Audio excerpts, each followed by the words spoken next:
Soccer Club. I am John Bisworm. I'm here. I'm joined by Stegman soccer legend, Andy Delane. Andy, fireworks in the first half.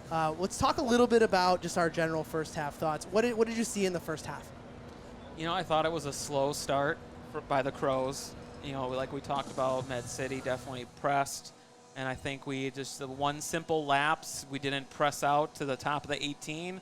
Guy had a pretty open look and kind of just floated it in. And that was kind of the goal that they scored. And I think as the second half went along, I thought that the Crows started to kind of exert themselves and you know, kind of work it out wide with those switching diagonal balls, and then kind of made runs from the outside towards the middle and kind of looking for those crosses or balls back across the 18.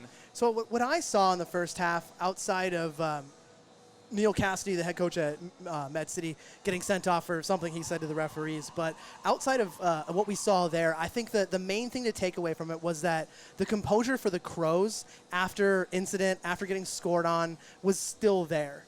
They stayed after what they think is the best way to get this game back in their hands and created the majority of the chances. Like we mentioned, Troy Luegi, the starter for Minneapolis City, really not put into action outside of maybe one shot, and then the goal that, like I mentioned on the call, maybe was a deflection, or it was just he just didn't see it coming because it was pretty soft and he didn't make a move for it. So what do you think the next steps are for Med City? You talked about maybe they park the bus. They're down a coach. So does the support staff tell them to stick to the game plan, or do they continue to go for it in the event that the Crows would strike back?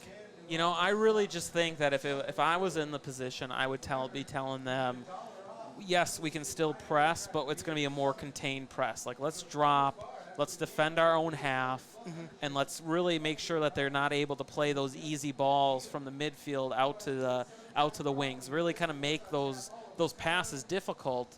And I would just really, you know, I think I would rely on their best player. You know, get it up top to Neto. Sure.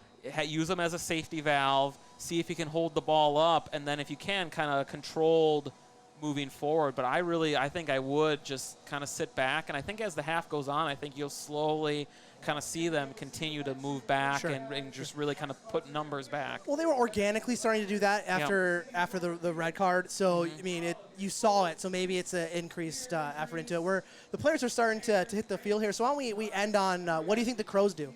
I think the Crows are going to come out, and I think, you know, I think it's going to be kind of a reverse of the first half, and I think the Crows are going to come out heavy pressure. I think so too. And really going to go for it, and I think they're going to really have the players that are on the field exert whatever energy they have left, and then kind of start incorporating then that deep bench and get, like we mentioned in the first half, get Oliver in, see what kind of magic he's got. Hand, yeah. And I guess we'll see then, I guess, if there have been any changes from the first half, and based upon what I can kind of see on the field so far, it's not really looking like any changes yet. So perhaps that's what they're going to do. Start making some changes, see if they can change something up. So we have to thank our sponsors, Palmer's Bar. Get there after the game. Going to be a celebration tonight. We got 2 trophies to take your pictures with, maybe drink out of one of them.